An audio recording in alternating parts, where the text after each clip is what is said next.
these fluorescent lights blind my eyes, and every day is another compromise of all that takes a backseat in this society.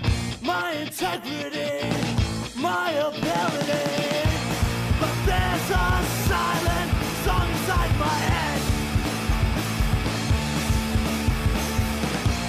It's all that separates me from the walking dead.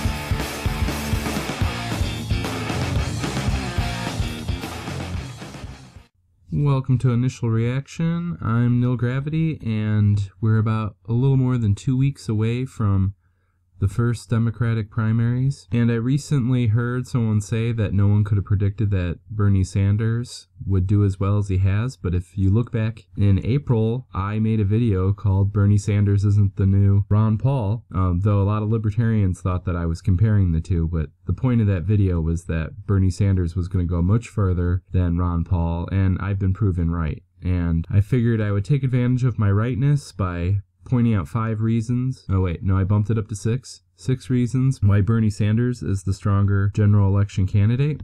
So I'm going to just hop right into this. The first one is a lot of people see Bernie Sanders being a socialist as a negative, but over at least the last 12 years, every Democratic candidate has been called a socialist. So what would normally have a stigma doesn't mean anything, because if Hillary Clinton becomes the nominee, they're going to call her a socialist.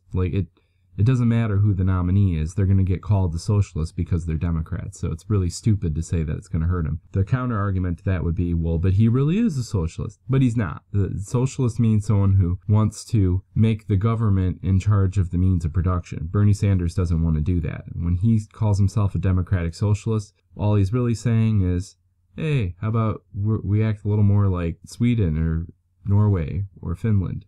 That's all he means. The only reason those countries are not vastly moved into is because they're cold as shit. It has nothing to do with their politics. And as an example of how those countries are not socialist, do you guys remember Nokia phones when those were popular? Guess where Nokia comes from? Nokia is the Finnish word for soot, so it comes from Finland. Yeah, so it's not a horrible place to do business from. Alright, so number 2 on my list is Gary Johnson / marijuana. Bernie Sanders is the de facto marijuana candidate. A lot of his supporters are not going to vote for Hillary Clinton in the general election because they are marijuana voters. And with Gary Johnson jumping into the election especially, they might go and vote for a third-party candidate instead of vote for the Democrat. Now, normally a libertarian candidate isn't really much of an impact on the election, but what you have to consider is that the Koch brothers might not be throwing their money behind the Republican candidate this time. This could be a huge upset. The Koch brothers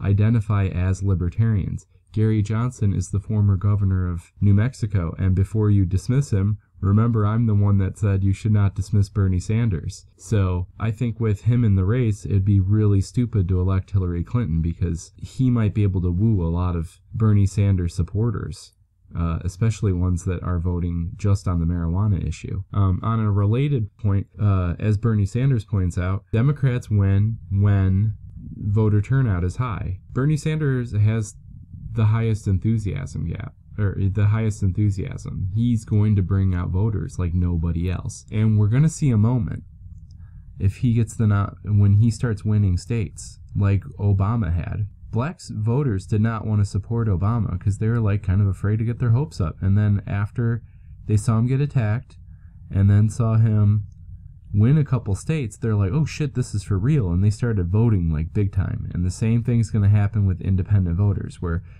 right now, they're maybe supporting Jill Stein, but when they see that Bernie has a real shot, a lot of them are going to come and turn out for Bernie Sanders. People who are less likely to show up to vote are going to that support Bernie Sanders are going to show up. He's got the enthusiasm in the bag.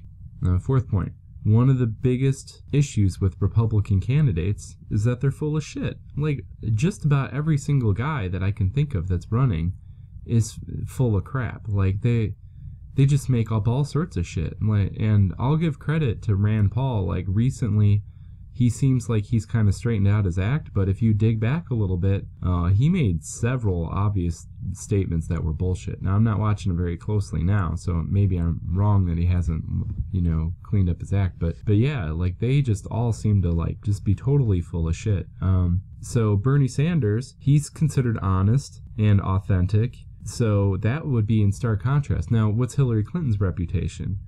Hillary Clinton has a reputation for being also full of shit, so it's already happening where the Republicans say, well, Hillary's lying too. And the most recent example being when she said that ISIS was using Donald Trump as a recruitment. And they've tried to turn this around. Oh, she warned us that this could happen. No, she lied and said that they were already doing this. And they're still not doing it. It was some other terrorist group who did it, and it was only after Hillary Clinton did it. It said that they were making it. So I would not elect Hillary Clinton because she's seen as, and remember the optics are what matters, at least as big of a liar as any of the Republican candidates. Alright, the fifth one. This one might not matter if they elect Donald Trump or Ted Cruz, but usually Republicans nominate a governor, and they like to talk about governing experience. And Donald Trump, I guess he would say that he has management experience. One of their big attacks against the Democratic nominee is going to be that they don't have governing experience. Well, that's not true with Bernie Sanders. Most of his time in office was as a mayor. But yeah, Bernie Sanders was a mayor for a very long time, so he has governing experience, and that's one of the biggest Republican attacks against the Democratic nominee. And the last one is, Hillary Clinton had a brain tumor 2 years ago. Now that I think about it, I think it was actually a blood clot in her brain, but still the fact of the matter is that she had shit happen in her brain. There's, already a sexist stigma there of women being irrational. They're going to be able to harp on that by talking about the blood clot she had in her brain. Now, it would be pretty hilarious if Donald Trump accused someone else of having a faulty brain, but if you're worried about attacks that could be made in the general election, that's one that Hillary Clinton has an issue with.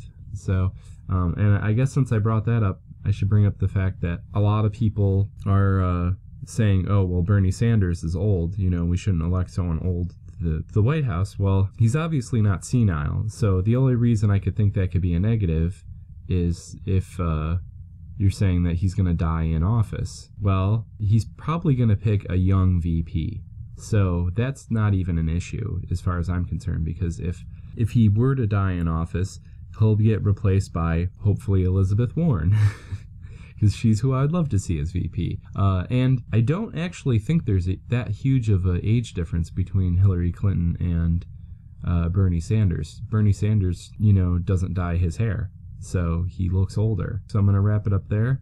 I'll try to make these videos a little more often. Next time, it'll be a nerdy subject. So until next time,